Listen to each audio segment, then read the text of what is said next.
আসসালামু আলাইকুম রহমতুল্লাহ।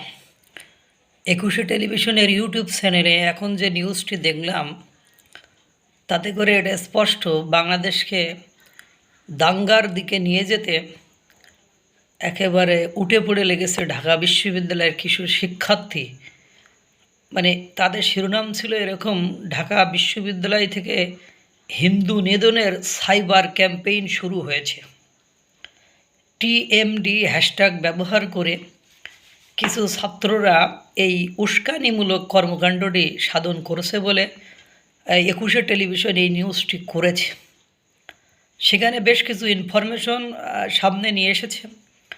সেই ইনফরমেশনগুলোর মধ্যে একটা হলো যে ওদের টিএমডি হ্যাশট্যাগের ফুল মিনিং হলো টোটাল মিষ্টি ডিস্ট্রিবিউশন। মানে এই যখন 5ই আগস্ট চলে যায়, ক্ষমতাচ্যুত হয়, তারপরে শেখ হাসিনার ব্যঙ্গসূত্র, বঙ্গবন্ধুর ব্যঙ্গচিত্র এসব করে সেখানে জোদা নিক্ষেপ, ডিম নিক্ষেপ, রং নিক্ষেপ, মানে কত কিছু নিক্ষেপ করে মিষ্টি বিতরণ করেছিল তারা। এরপরে চিন্ময় কৃষ্ণ দাসের গ্রেপ্তারের পরে আদালত কেন্দ্রে, আদালত চত্বরে পাশে আপনার সাইফুল ইসলাম আলী আইনজীবী হত্যার বিষয়টি নিয়ে তারা ব্যাপক সক্রিয় হয়ে ওঠে এবং তারা মানে ব্যাপক প্রচারণা চালায় এবং এই হ্যাশট্যাগ ব্যবহার করে তারা একটা আইডি খোলে। সেখানে লাখের উপরে আপনার মানে সাবস্ক্রাইবার হয়ে যায়। পরবর্তীতে তারা বেশ কিছুদিন অ্যাক্টিভিটিস চালানোর পরে কিছুদিন শান্ত ছিল।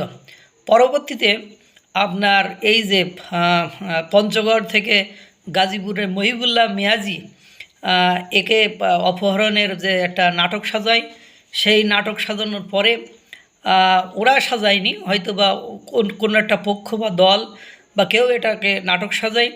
সেই নাটক সাজানোর পরে এবং বুয়েটের এক ছাত্র প্রেম করে এক ছাত্রীকে ধর্ষণের অভিযোগ নিয়ে এসে তারা আবার ব্যাপক সক্রিয় হয়ে ওঠে এবং সারা বাংলাদেশে আপনারা জানেন এই ঘটনার পরে তারা ঢাকা বিশ্ববিদ্যালয়ে আন্দোলন পর্যন্ত করেছে মহিবুল্লাহ মিয়াজি এবং বুয়েটের ওই ছাত্রের ঘটনাকে কেন্দ্র করে।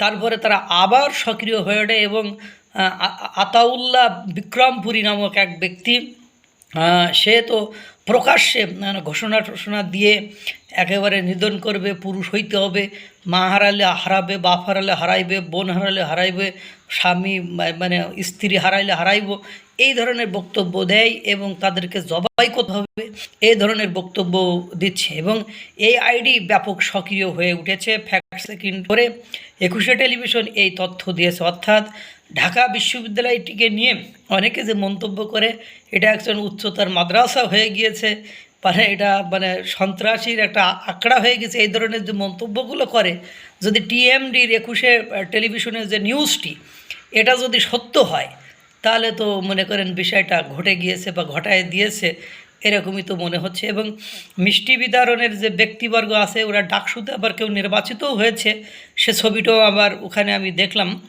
কারণ ওদেরকে আবার সে ডাকসু প্যানেলে বা মিষ্টি খাওয়ার যে চিত্র দেখা যাচ্ছে সেখানে তাদের আবার দু একজনকে দেখাও যাচ্ছে মনে হলো। তার মানে বিষয়টা মানে কেমন জটিল, কঠিন এবং দুর্বোধ্যের দিকে যাচ্ছে। এর আগে আপনারা জানেন যে নোয়াখালীতে কোথায় দাঙ্গা হয়েছিল, সে বিষয়টা আপনারা জানেন। তো এভাবে করে তারপরে মহিবুল্লাহ মিয়াজির ছেলেটাকে দিয়ে কীভাবে মনে করেন নরেন্দ্র মোদীর ধুতি খুলে নেওয়ার বক্তব্য পর্যন্ত দেওয়া হয়েছে, সেটাও আপনারা শুনেছেন, দেখেছেন।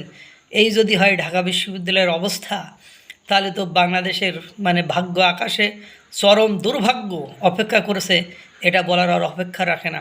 আল্লাহ তাআলা সকলকে হেদায়েত দান করুক, ভালো রাখুক, সুস্থ রাখুক। আসসালামু আলাইকুম রহমতুল্লাহ।